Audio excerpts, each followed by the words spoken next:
Oui, excusez-moi. Bonsoir Naïm. Bonsoir. Il n'y a pas de problème. Bon, je suppose qu'il y a, au vu notamment des blessures en début de match et des occasions en scène, c'est une satisfaction de rentrer avec un nul. Ouais, pas satisfait de notre match, parce que je trouve qu'on a été pauvre offensivement et techniquement, perdu beaucoup de ballons. Mais l'équipe de Nancy aussi nous a poussé à la faute. Puis quand vous commencez déjà en première mi-temps, dès le début, à avoir 2 blessés musculaires, j'en ai parlé un peu avant le match, j'ai dit 3 jours de récup par rapport à 6. On a beau m'expliquer que c'est pareil, mais on s'aperçoit que c'est pas pareil, plus 5 heures de bus. C'est pas une excuse, mais je pense que ça explique un peu aussi le côté physique de nos blessés. On a été un petit peu en dessous de d'habitude. Après, on va remercier Jean-Louis Leca qui a fait une super partie. Et forcément, quand on peut pas gagner les matchs, on essaie de pas les perdre. C'est ce qu'on a fait ce soir. Jean-Louis Leca qui fait un match Brillantissime. incroyable parce que Non, il a déjà fait plusieurs fois. il fait 6 arrêts décisifs, des arrêts difficiles. Ouais, vraiment des arrêts, ce qu'on appelle décisifs. Et c'est vrai qu'on pourrait titrer Nancy 0, Leca 0. Non pas qu'il a été 0, mais qu'il a grandement contribué à ce match nul. Deuxième match où on ne prend pas de but. C'est peut-être le match où on devait en prendre le plus. Celui où on a le concédé plus d'occasions. Mais le foot est ainsi fait. Nous, il faut déjà faire notre retour, entrer à 4h du matin et partir mardi à Nîmes avant de jouer Lorient. Et les blessés, c'est pas... Voilà, c'est le gros point noir de cette soirée. Il y a eu une grosse emprise physique de Nancy. Enfin, Nancy a eu la volonté de durcir le match. Vous aviez parlé des duels offensifs. Ouais, Nancy était costaud, vraiment nous a empêché de jouer. Puis quand on y arrivait, on a fait beaucoup d'erreurs techniques, ce qui fait qu'on n'arrivait pas à enchaîner. Et 2-3 fois, on est arrivé à enchaîner, les centres n'arrivaient pas ou les frappes n'étaient pas cadrées. Mais c'est vrai qu'offensivement, c'était un match pauvre de notre part, mais je pense que le grand mérite revient à Nancy, qui ne peut plus avancer caché et sur un match comme ça montre qu'il va jouer aussi la montée cette saison. Est-ce que vous avez été un petit peu, pas surpris, mais enfin, l'engagement physique de ce pressing? Non, on s'attendait à ça, mais je savais qu'on était un peu émoussé. Je pensais pas autant, et puis je pensais qu'on répondrait un peu plus, pas seulement des faux physiques, mais de pouvoir résister, notamment techniquement, sous la pression. C'est un des premiers matchs de la saison, vous êtes autant sous pression pendant quasiment 90 minutes. Ouais, parce qu'on a eu quelques matchs comme ça au Mans, la première journée, mais c'était qu'une mi-temps. Mais comme je disais, quand je dis avant le match, et vous étiez présent, entre 3 jours de récup et 6 jours de récup, il y a une différence. On l'a vu ce soir. On a beau m'expliquer que c'est pareil, 3 et 6 jours, ça n'a jamais fait pareil. Déjà, c'est de l'algèbre, c'est numérique. C'est pas une excuse, parce que le match de Nancy a été très bon. Il faut féliciter l'équipe de Nancy. Comme je le dis, ils peuvent plus avancer cachés. Philippe, Tony Mauricio, c'est aussi une blessure? Ouais, musculaire. Ouais, ça fait beaucoup, mais pas surpris. Pas surpris. 3 jours, le match dur qu'on a fait sur un terrain difficile, 5 heures de bus, ça laisse des traces. Heureusement, nos remplaçants ont été très bons. Clément a bien supplé Joe. Manu Pérez a fait une super entrée. Douk aussi. Comme quoi, ça sert d'avoir un banc. Surtout qu'il va falloir qu'on rejoue mardi, puis samedi. Vous avez fait une série incroyable avec 4 victoires à nul, et puis là, sur des adversaires un tout petit peu moins huppés, on en avait parlé, certainement c'est de la qualité, mais le nul contre Auxerre et le nul ici contre Nancy, vous les analysez comment? Ça veut dire que votre équipe est solide, qu'il lui manque un petit quelque chose encore pour imprimer plus sa Ouais, la solidité, c'est vrai que sur ces 2 matchs-là a été une preuve parfaite. Après, il nous manque quand même de la justesse technique offensive pour avoir des meilleurs enchaînements, et puis qu'on se retrouve dans des situations, notamment ce soir, plus à finir et mettre en danger l'adversaire. L'élément positif, c'est que parfois des points comme ça, en fin de saison, ils évitent d'être 5e ou 4e. Quand on peut pas gagner un match parce que l'adversaire est meilleur que vous, il faut savoir pas le perdre. On a su le faire ce soir. On va se satisfaire du point, pas du match, mais on va surtout penser à récupérer et puis à dormir de bonne heure tôt ce matin. Merci. Merci. Bonsoir. C'est quoi le sentiment ce soir qui domine? C'est la satisfaction de faire un tel match ou c'est le regret de ne pas l'emporter? Non, ce qui domine, c'est la fierté d'avoir eu mon équipe, être capable de faire un tel match contre un tel adversaire. C'est surtout ça. Après, forcément. Ce que je ne voulais pas, c'est avoir les regrets de ne pas avoir fait le match que l'on souhaitait faire. À ce niveau-là, j'ai été comblé. On a fait un match incroyable, d'intensité, de pression haute, dans l'organisation, dans l'animation offensive. C'est créé beaucoup d'occasions. On est tombé sur un gardien exceptionnel ce soir, en état de grâce. Donc voilà, on a manqué aussi de précision parfois. Je pense qu'à l'occasion de McTargay sur le centre au sol. Donc il faut on sait qu'on doit s'améliorer là dans la finition. Mais malgré encore un match nul, ça va faire des débats, monsieur Lieto. C'est quand même un match nul qui a la gueule, quoi. Donc voilà, on a secoué cet adversaire et on méritait sûrement mieux. Mais au football, on n'est pas payé au mérite. Et ce genre de match, parfois, tu les perds en fin de match. Donc on a su être solide quand même jusqu'au bout pour ne pas permettre sur un malentendu aux Lensois de gagner le match. Donc bien entendu, ce qui vient après, c'est la frustration, les regrets, la frustration, parce que tu te dis qu'est-ce qu'il faut faire pour gagner un match de football. Donc voilà, mais on va continuer là-dessus. Le sentiment des joueurs là, sans trop vestiaire, il a fallu positiver ou... Oh non, ils ne sont pas du tout abattus. Pas du tout abattus, bien sûr, frustrés. Ils se disent putain, c'est pas possible, le match qu'il a fait le gardien, comment on n'a pas marqué, tout ça, mais ça nous conforte. On est conforté sur une idée. Aujourd'hui, on a encore modifié un système, on s'était organisé différemment. On a vu que malgré le fait d'avoir joué à 3 défenseurs centraux, on a défendu beaucoup plus haut que d'habitude. Donc il y a plein de choses intéressantes. Mais voilà, l'efficacité en football, c'est quelque chose d'important. C'est peut-être le plus important. On a l'efficacité défensive, on n'a pas encore l'efficacité offensive.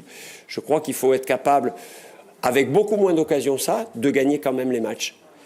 Et on n'y est pas encore parvenu. Mais on n'est que mi-octobre et si on continue avec cette mentalité-là, si on continue avec cet état d'esprit-là, avec ces valeurs collectives, je confirme qu'on peut être un outsider crédible. Justement, Philippe Montagny disait après ce match-là, ils peuvent avancer cachés. Non mais qui ? Mais j'ai entendu ça, mais nous on n'avance pas caché. Si les gens viennent nous solliciter, nous voir, on est là, on leur ouvre la porte. Mais si personne ne nous calcule, on continue notre bonhomme de chemin tranquille. Qui avance caché ? Je fais dire... Bon, je prends avec beaucoup j'apprécie les compliments de Philippe, mais nous, on n'avance pas caché. Hein. C'est pas de ma faute, moi, si on parle que de Lens, Lorient, Le Havre. Voilà. Nous, on travaille. On a beaucoup d'humilité. Il y a eu beaucoup de changements à l'intersaison. 12 ou 13 départs, 12 ou 13 arrivées. On ne peut pas fanfaronner. Donc on est juste, l'humilité n'empêche pas l'ambition, on n'est pas du genre à claironner dans les journaux et on ne va pas le faire parce qu'on a fait un match nul avec beaucoup d'occasions contre Lens parce que c'est le meilleur moyen pour se faire dérouiller dès mercredi en Coupe de la Ligue et lundi au Havre. Non, on n'avance pas caché, on travaille. On travaille et on joue les matchs pour les gagner. Dans le contenu, c'est peut-être le meilleur match, je pense, au début de la saison. Oh non. Voilà, par rapport à la qualité de l'adversaire, mais on a rarement dominé nos adversaires à domicile comme ce soir Lens. Alors c'est peut-être ça qui te fait penser ça, mais c'est vrai que je crois qu'on a 21 tirs, 7 cadrés, je ne te dis pas le nombre de corners, de coups francs, bon la domination a été incroyable. Mais la domination aussi dans l'impact, dans l'intensité, dans le pressing. Je disais aujourd'hui, j'avais choisi un dispositif pour aller les chercher très haut. Et ça a super bien fonctionné. Ils n'ont jamais pu mettre leur jeu en place. Alors, ils étaient peut-être émoussés par rapport au fait qu'ils ont joué lundi. Bon, mais je crois que ce qui les a encore plus émoussés, c'est l'intensité qu'on a mis dans le match. Mais voilà, ça n'a pas suffi. Donc, on sait qu'on doit travailler encore beaucoup de choses. Il faut rester très calme. On prend qu'un point ce soir. Malheureusement, comptablement, ça ne paye pas. C'est pour ça qu'à un moment donné, je prends encore le risque de rentrer un attaquant, faire reculer Amine, parce que j'ai dit, bon, quelque part, excusez-moi le langage, ça fait chier de faire match nul dans un match comme ça, tant pis. Autant le perdre, mais on va essayer quand même de le gagner jusqu'au bout. Bon, voilà, il a manqué un tout petit truc jusqu'au bout. Mais franchement, je suis très fier de mes garçons et très fier de mon équipe. Je crois vraiment que les gens se sont régalés ce soir. Il y a eu des débats récemment sur les 0-0, comme quoi on peut se régaler lors d'un 0-0 et que les équipes peuvent avoir beaucoup d'intentions malgré le fait de ne pas marquer de but. Mais on va s'appuyer là-dessus. Ça peut nous donner de la confiance par rapport à un gros du championnat, montrer qu'on peut plus que rivaliser. Après, ce qu'il faut être capable, c'est répéter ce genre de performance. Voilà, le plus dur, c'est pas tu fais un match de Coupe de France, tu élimines une Ligue 1, c'est pas pour ça que tu as le niveau Ligue 1. Là, maintenant, on se place à un niveau où on peut repousser le curseur de ce qu'on peut demander aux joueurs. Maintenant, le plus dur, c'est de répéter ce genre de performance. Si on commence à être constant à ce niveau de performance, ça peut être intéressant. Sur le banc, un match comme ça, quand tu vois l'équipe dominer, faire tout bien, ça crée beaucoup d'occasions, ça ne rentre pas, ça doit être terriblement... Ouais, j'ai qu'une peur, c'est qu'ils perdent le match. Ah, je me dis, ça serait une catastrophe. Avoir autant de maîtrise, de contrôle sur un match et se faire surprendre, parce qu'il y a quand même un centre en retrait en première mi-temps. Hein, on sait qu'ils sont dangereux sur coup de pied arrêté. Je savais qu'à tout moment, un petit coup de fatigue, une petite erreur. Et surtout quand tu domines autant à la mi-temps, j'ai averti les gars.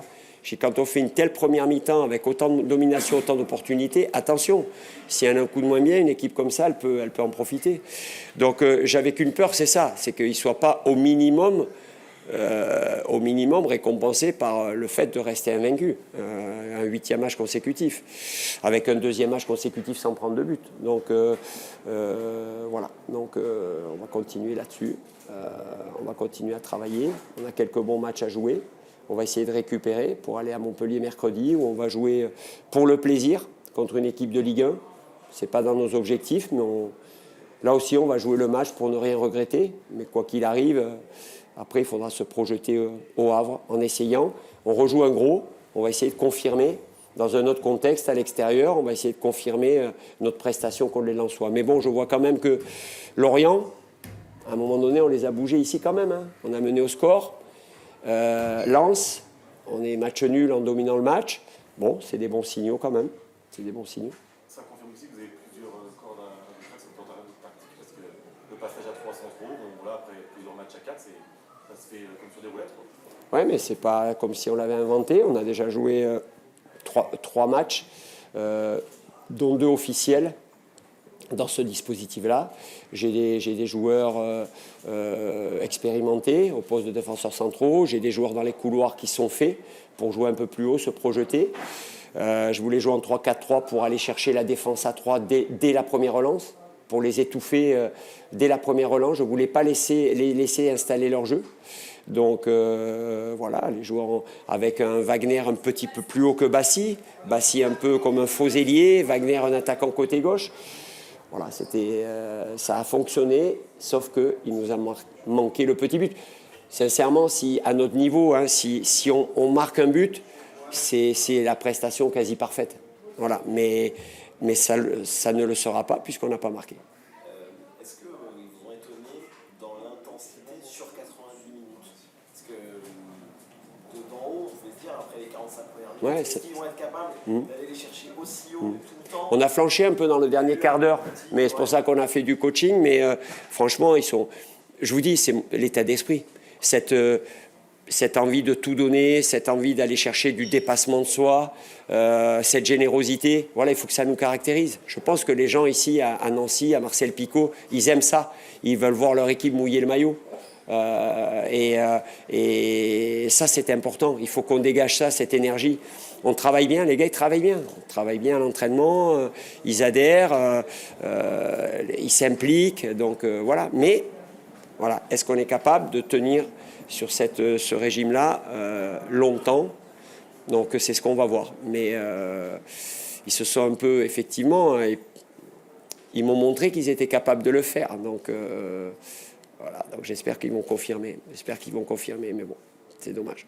Vous avez eu énormément de coups de pied arrêtés, corner, mais c'est fort dans le domaine aérien, le RC Lens.